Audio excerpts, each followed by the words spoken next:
Il y a un truc qui me fait dire que pendant ce bull run, il va falloir être très rapide dans sa prise de profit. Je vous explique. Ça, c'est le graphique du Total 3. Il y a plein de bordel. Je vais vous expliquer hyper rapidement. Donc, le crypto Total 3, bim, en weekly.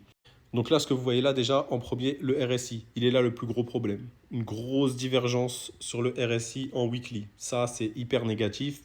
Mais tout seul, ça vaut pas grand-chose. On peut casser, c'est pas la mort. Mais à prendre en compte. Surtout si un de ces quatre, on passe réellement en dessous des 50, ça pourrait être très dangereux. Mais on n'y est pas. Ensuite, on voit les vagues là, elles se composent 1, 2, 3, 4, 5. On voit que la première, ça, c'est les extensions de Fibonacci. C'est en gros, c'est pour savoir où est-ce que à peu près le prix risque d'aller, les niveaux qu'on va attendre à la hausse. Et donc là, on voit que dans cette vague-là, on attendait le 1 ou le 1,61. Et un. Et on est pile entre les deux. Je pense qu'on va aller chercher le 1 ici. Peut-être le 1, 1,61, mais je suis pas sûr. Moi, je dis aller au maximum 1,6 là. Maximum pour moi.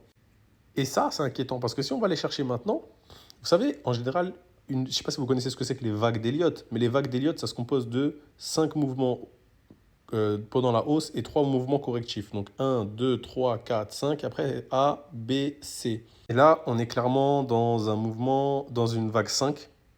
Et ça, c'est inquiétant. C'est inquiétant parce que ça voudrait dire qu'il ne reste qu'une seule poussée haussière et qu'en plus, elle a déjà commencé et que c'est risqué. Donc faites attention. Je dis pas que le marché va dégringoler, c'est un graphique en weekly, donc on a le temps.